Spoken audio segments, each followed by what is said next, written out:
ఇందాక ముఖాన చెప్పినట్లు వచ్చే ఈ సంవత్సరం నుంచి ఈ 3 సంవత్సరాలు అనేక ఇంటి బాధలు ఉంటాయి ఆర్థికంగా ఈ ప్రభుత్వానికి.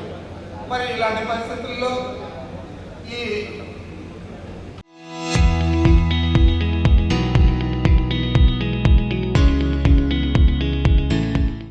23 నెలల్లో మనం 60 నెలల్లో ఎంత అప్పు చేశామో మన ప్రభుత్వం ఉన్నప్పుడు అనేక పథకాలన్నీ కూడా అమలు చేసి జగన్మోహన్ రెడ్డి గారు చెప్పిన ప్రతిదీ కూడా అమలు చేసేది కాకుండా చెప్పనివి కూడా ఇంకా ప్రజల కోసం ముందుకు తీసుకొచ్చారు. అవన్నీ చేస్తే కూడా ఈరోజు 3,66,000 కోట్లు అప్పు చేశారు. మరి ఈ నెల ఈ ఆర్థిక సంవత్సరంలో ఈ నెల మొదటి వారంలో 4,400 కోట్లు, మరి ఈ వారంలో 4,600 కోట్లు, మొత్తం 9,000 కోట్లు ఈ నెలలోనే అప్పు చేయడం జరిగింది.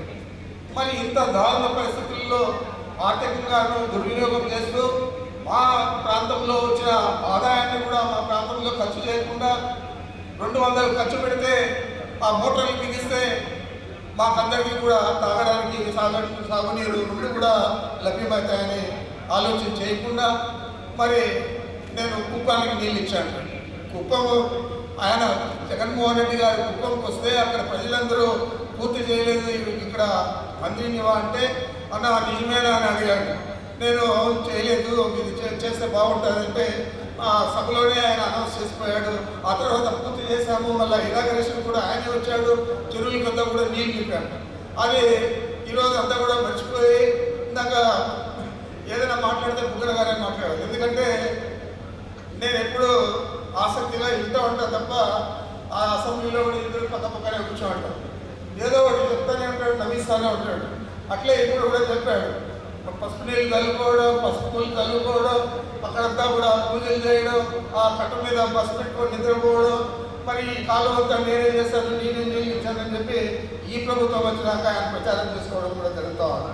మరి వాస్తవానికి జగన్మోహన్ రెడ్డి గారికి దక్కాల్సిన క్రెడిట్ దాన్ని కూడా అతను చోరీ చేస్తూ ఉన్నాడు. ఇలాంటి వ్యక్తి ఈ రాయలసీమలో పుట్టడం మన దురదృష్టకరం.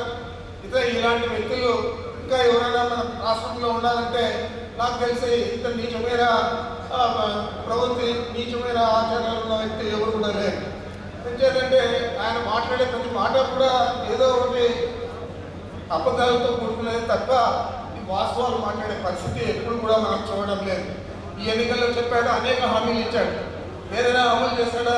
అప్పుడే సూపర్ 6, సూపర్ 7 అంతా సక్సెస్ అయిపోయిందని చెప్పాడు. మరి ఇలాంటి పరిస్థితుల్లో ఈ ఉద్యమాన్ని గ్రామ స్థాయి దాకా తీసుకోవాలి. ఈరోజు జిల్లా స్థాయిలో జరుగుతూ ఉంది, తర్వాత నియోజకవర్గ స్థాయిలో జరగాల, తర్వాత మండల స్థాయిలో జరగాల, తర్వాత గ్రామ స్థాయిలో జరగాల.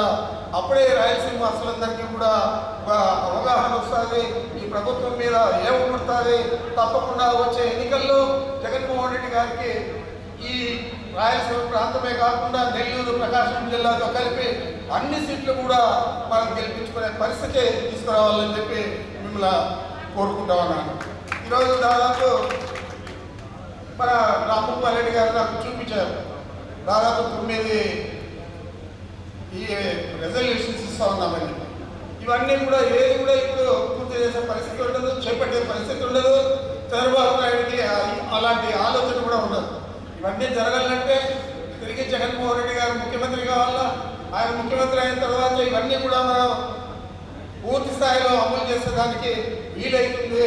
వారికి రైతుల గురించి మనం ఏ చెప్పినా కానీ సుముఖంగా తీసుకుంటాడు కాబట్టి తప్పకుండా వారిని బలపరిచే విధంగా మనం గ్రామ స్థాయిలో ఈ ఉద్యమాన్ని తీసుకుపోయే ప్రజలను అవగాహన లోపం లేకుండా వారికి అంతా కూడా అవగాహన కల్పించి వారిని కార్యోన్ముఖంగా చేయాలని చెప్పి మిమ్మల్ని అందరినీ కూడా పేరు పేరున కోరుకుంటూ నాకు అవకాశం